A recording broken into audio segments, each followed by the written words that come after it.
Hello, my name is Ardi and we are going to solve this problem. In the circuit of this figure, the current I1 is what? Okay, we are asked about this loop current I1 here. Okay, and I think we will need to use, what is it? Mesh analysis, right? So let's do mesh analysis. Mesh analysis step by step, right? The first one is we need to label the loops or mesh. And in this problem, we are already given that is our loops is I1 and then I2, right? So we'll have I1 and I2. Okay, and the second one will be do KVL for each loops. Okay, but then KVL said that the sum of the voltage in a loop is equal to 0.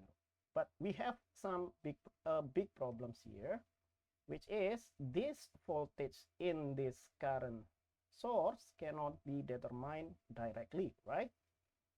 And so we need to find out another way. So we need to do a super loop here. So we have to use another loops. Maybe let's draw our loops here that is involve both I1 and I2 like this. So this one, the red one here until there, okay, and it will eventually continues here. This is our super loop. Let's name this as our super loop. So we only have one loop here because we cannot find what is inside this V here. So this is the big problem there. Okay, now let's do KVL at the super loop. KVL at super loop. Okay, what does KVL say? KVL said that the sum of the voltage in a loop will equal to 0. And let's start from this 20-volt voltage source. Okay, and this one will go from the negative terminal to positive terminal. So we will have minus 20. And then what else? We will have this 2 ohm resistor. But we need voltage, so we multiply it by the current. The only current that pass through this 2 ohm resistor is this I1. So we will have I1 here. And then what else? Let's move to this 1 ohm. Again, we will have 1. But then the only current that pass through it is this I2. So we'll have I2. And let's move on now to this 4 ohm. So we will have 4I2. Because the only current that pass through it is I2. Then what else? We will move to this 3 ohm resistor and we will have 3, but the only current that pass through it is I1 here. So we'll have I1 here and all of that will equal to 0. Now let's do some simplification here. For I1 we will have 2 plus 3, that will be 5I1. Then what else? This one, 1 plus 4, that will be 5I2. And let's move this minus 20 to the right hand side, so we'll have 20. Okay, divide both sides by 5, so we will have I1 plus I2, that will equal to 4. Okay, let's save this as equation number 1. But here we have two equations, one equation but with two variables. We need more equations to be able to solve this, right? And what can we do from here? Okay, let's see here. This is the loop I1 here, and that means that the only current that pass through this branch and also this branch, this one, and this one is I1, right? And it goes there. So this one will be like this, okay?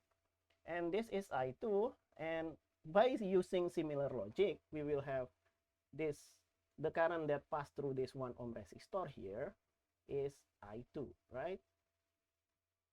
Okay, but here we have a current source and it's going up there. And we know that the magnitude is 2 ampere, right? So we'll have this one, that will be 2 ampere. If we name this node here as Q, like this, we can do KCL at node Q, right? Let's do that, KCL at node Q. What does KCL say? KCL says that the sum of the current that goes in will equal to the sum of the current that goes out. There are two currents that goes into node Q here, so we will have I1 plus 2, right? So we'll have I1 plus 2 here, and that will equal to the sum of the currents that goes out. And the only current that goes out is this one here, which is I2. Good.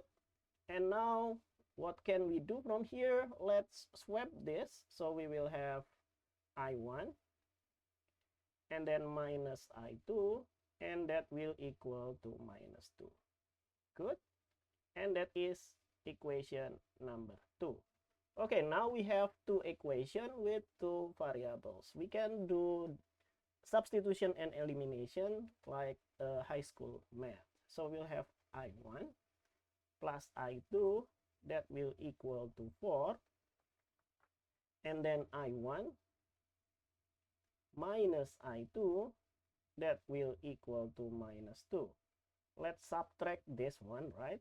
So this is from equation number 1, and this is from equation number 2. No, don't subtract this. We need to keep I1 intact. So we add them up. So we'll have 2I1 here, 2I1. And then that will equal to 4 plus minus 2, that will be 2.